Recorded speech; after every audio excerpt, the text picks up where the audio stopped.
সবাই আমার হাত ধরে, আমি সবাইকে ছেড়ে ছুড়ে ওইখানে যে কাপড়টা উঠাই দেখি আমার হাজবেন্ড শোয়া, আমার হাজবেন্ড শোয়া, ওর নাকে মুখে রক্ত, ওর এত রক্ত, এত যে রক্ত, বান্ডিল বান্ডিল টিস্যু ভিজে গেছে রক্তে, তাও তলিয়ে যাচ্ছে তলিয়ে যাচ্ছে।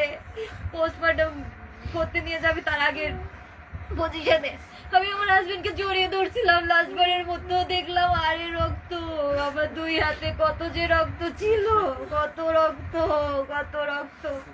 আমার হাজবেন্ড অনেক কষ্ট পেয়ে মারা গেছে, অনেক কষ্ট পেয়ে মারা গেছে।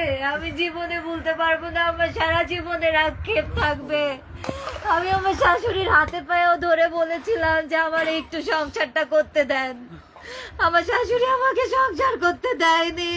আমার আক্ষেপ থেকে যাবে, আমার বয়স কুড়ি, আমার সারা জীবনের আফসোস থেকে যাবে আমার হাজবেন্ডকে নিয়ে, যাকে আমি জীবনে প্রথমবার ভালোবেসেছিলাম, আমার স্বামীকে, তাকে নিয়ে আমার সংসার করা হলো না। আমি কিভাবে বাঁচবো? ও নিঃশ্বাস নিতে পারতেছে না, ওর গা কত যে শক্ত ছিল, ঠান্ডা ঠান্ডা, ওর হাত পা শক্ত। ও যে কত সুন্দর ছিল, ও যে কত সুন্দর ছিল, আমার হাজবেন্ডের মতো সুন্দর ছেলে আমি দেখি নাই আমার লাইফে, আমার লাইফে দেখি নাই। ও আর আসবে না, ও আমাকে এসে জড়িয়ে ধরবে না। ও যাওয়ার আগে আমাকে একবার বলেও গেল না, যাওয়ার আগে আমার একবার হাগও করলো না, জড়িয়েও ধরলো না। ও নিজের মতো চলে গেল। কত অভিমান, কত কষ্ট নিয়ে যে ও চলে গেল, কত অভিমান নিয়ে চলে গেল। আমাকে নিয়ে যেতে পারতো, ও তো আমাকে ভালোবাসতো, ও তো জানতো আমি ওকে ছাড়া বাঁচবো না।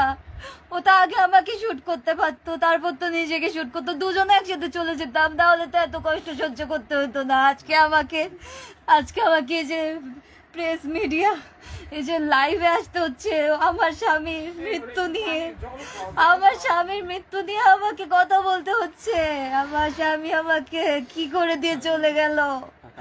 ওর মায়ের দায়িত্ব সেই দুই ভাইয়ের উপর, ওর সয় সম্পত্তি সবকিছুর উপর দিয়ে গেল, আর আমার দায়িত্ব দিয়ে গেল ওই কয়েকটা স্বর্ণের উপর, কয়েকটা স্বর্ণের উপরে। আমার হাজবেন্ড সৎ মানুষ ছিল, ওর স্বর্ণ বেশি নাই।